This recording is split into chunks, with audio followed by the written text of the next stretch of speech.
Welcome to Cinema 5D on the Couch, the talk show with filmmakers and industry leaders. Brought to you by G Technology, Røde Microphones, Movidiam, Red Shark, Film Convert, and FNV.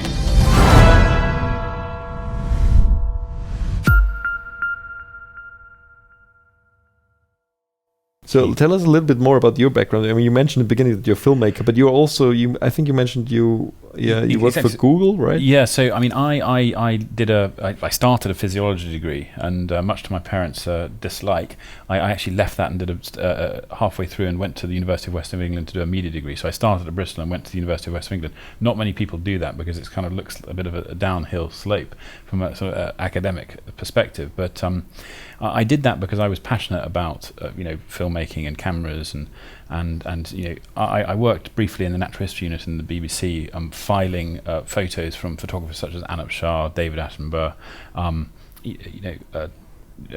a few others there. It's like that Adam Sandler. No, was it the Ben Stiller movie? Yeah, maybe. Well, I did a lot of that. Well, yeah, no, not quite. I mean, it didn't quite end like that. But no, I did a lot, and I was very exposed to it in Bristol. And my business partner and my sort of film collaborator in Pendragon Productions, I started in 2006 is a guy called Alex Vera, and he's very focused and has made a lot of documentaries and actually one incredible one called Running to the Limits, which actually focused on his own efforts to become a international standard marathon runner, which he became a sort of 2 hour 33 marathon runner from a pretty sort of a standard start, I'd imagine. So we collaborated and we built up projects for Google, which I mentioned briefly, which was this crossing circumnavigation of Antarctica in a rowing boat by a single guy. We would sort of championing some of these early technologies that sort of just slightly before the GoPro generation, and then we've gone on to build relationships with various businesses that give us a little bit of budget to make films. We're trying to persuade them to be more ambitious and more creative storytelling, but they still quite stick to the kind of traditional corporate videos. So, and they are sort of businesses like Samsung Electronics and Vodafone, so we've built up our background, from the corporate work, which is where we've had to do, because that's where we can find the resources to actually develop our skill set. So yeah, that's my background. So now with your sign-ups, you probably already get a feeling for,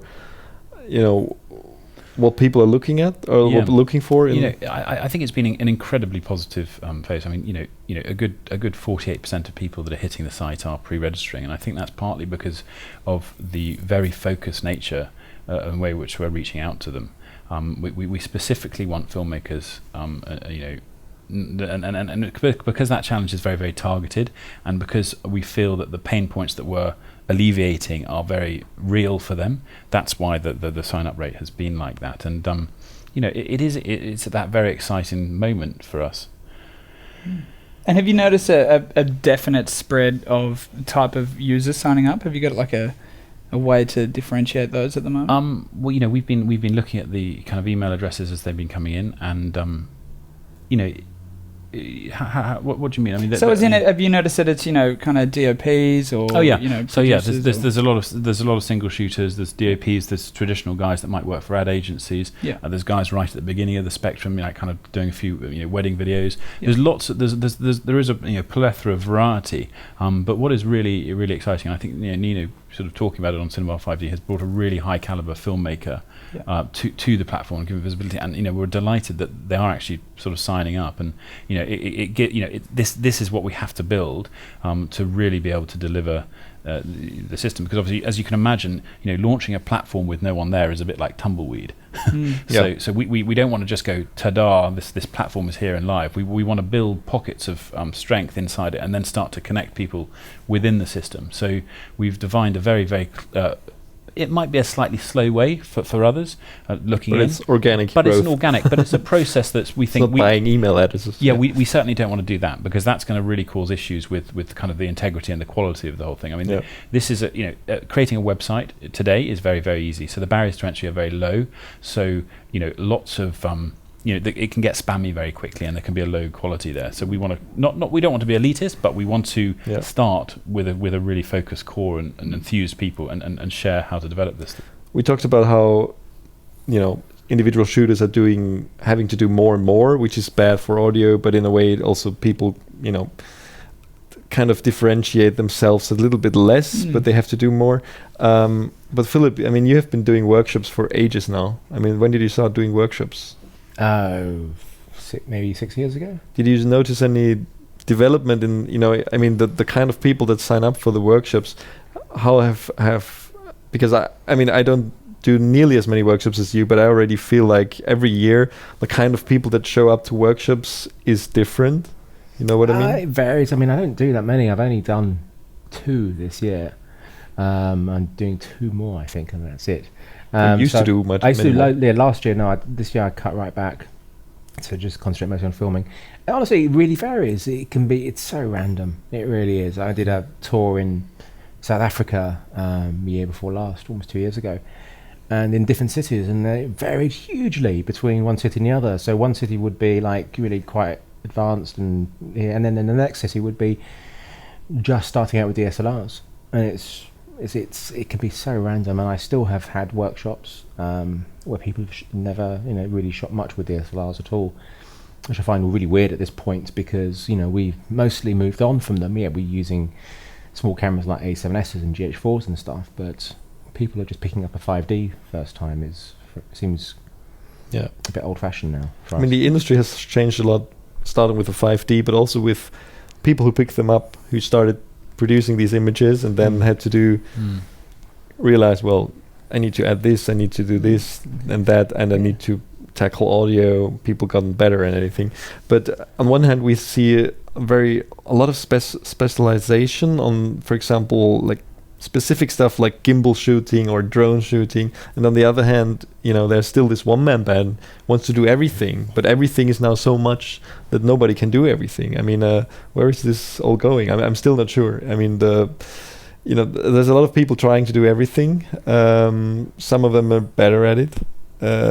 Some of them are not, and some of the traditional camera people who are used to not even owning a camera, just renting it and just shooting with that same beta camera, are having a very hard time currently with the prices under a lot of pressure. Yeah, but you're not going to. I mean, we've just seen with IBC that the concept of investing in a very expensive camera is not a great idea anyway. So, and also it's very difficult because, I mean, it's I pretty much dictate what camera I'm going to use. Very rarely will a client say I want this, but most people do have that. I'm in a position, luckily, where I can still dictate what I want to use. But most people will find that the client is saying, "Oh, we want Red, or we want Alexa, or we want F55." Nobody's going to say, "I want FS700 or FS7." It's not going to be that point. But C300, all these things are very much in demand. So the owner-operator, I mean, that's the thing about it's a business. Let's not forget we are a business, as well as creating, work. Is that what makes our business profitable is getting paid more, and you get paid more by having gear that you rent out. So it's part of your package, and when it's paid off, it's money in the bank. But that part is disappearing because you're having to keep buying new gear. So it's the old days of buying a Digibeta, paying it off over 3 years, and then 7 years of money in the bank, long gone. A lot of people trying to differentiate themselves by buying the latest camera, and I think even the low-end cameras are now getting to a point where it's hard for the average audience member to differentiate the quality between. The audience member doesn't give a crap. Let's be totally frank about this. And they're not going to. I mean, well, actually, it's not true. I did have my mum was pointing out a show. She was wondering, is it shot on the F55, or do you think this might be a C100? She was telling me. And I said, Mum, that's clearly a C300. You can tell, very much so. You can see that it's got a better codec. And she went, yeah, you're right. Definitely on those fast-moving scenes, I can see that. It's not a conversation I tend to have much when I go to my family's home. It's like, nobody really knows. Even we get confused. It's what we will notice if it's a large sensor or not. The differentiation between them, it doesn't really matter. I mean, now we even have the iPhone 6 doing 240 frames per second. Yeah. When we get the first phone manufacturer comes out with a large sensor, will be very interesting. It's not really happened for ages. I mean, people say, "Oh, why didn't you get?" Sony brought out that really bizarre concept, which is the camera that uses the phone as the viewfinder, and they actually have now one with it, which is APS-C. It's the same sensor as it's inside, I think, NEX6 or something like that. And you kind of look at it and go, "Oh, that's amazing," initially, and then you go, "Hang on a minute, why don't?" Because you have to physically take it out, clip your phone onto it, open up the app and start it off, or you could just have the camera. And then what I do, I got with it. I mean, I take most of my photos with my proper camera now. And what's changed I used to take almost everything with the iPhone and put it up. Now I'm doing so much with a proper camera simply because it's got Wi-Fi. And I just send the smartphone, bang, and then I edit it with that way. And it's actually really nice. I don't need, to have it all integrated. It's like Samsung have the, phone with Android, the camera with Android built in. It's it isn't really necessary. I don't know. It's just people don't really notice. It feels like all the technologies now are so accessible that very soon everybody will be able to shoot amazing slow motion. Everybody will be able to do everything. We're going to see some incredible. The talent will be still the differentiator. I think we're going to see some people. We're going to see some amazing stuff on YouTube when that iPhone 6 really starts getting out there. The super slow motion we're going to see is going to be fantastic. I'm just going to spend all my day just looking on YouTube at all these incredible portrait framed videos in slow mo, because they will all be portrait. You know that very well. Inspired by your 240 frames per second in portrait mode is something I've always looked forward to seeing. I tried to do it with the F55, but it's really hard to hold in that way around. It's very exciting to see a slow motion shot of a cup of coffee. I'll tell you, the more it happens, I'm pretty certain we'll see TVs which will be rotatable by 90 degrees on your wall. None of this curve nonsense. It goes on the wall, you press a button, and it goes, ready for some iPhone videos now. It's going to happen. That's true. Well, let's end it there. I think that's a nice... I think there could be a... The blue one of those. I don't even need some TV. It's just a wall mount, a 90-degree wall mount. Yeah. Done. Let's start that right now. There we go. Let's just forget that. There's no point trying to educate about portrait style. Let's just embrace it. It's easy to hold the phone that way, let's be honest. All right. Thank you guys for coming. Thanks for being on my couch. That sounds so wrong. Yeah, that's been great. It's not our couch. It's Anyway, thanks for watching. That was another episode of On the Couch, of Cinema 5D on the Couch. Thanks to our sponsors, G Technology, Røde Microphones, Movidiam.com, Film Convert, and FNV. And we'll see you on the next episode of On the Couch. Thanks. Did he mention you? I think he did. Yeah, I did. I think I heard it. I think he did. Røde Joking.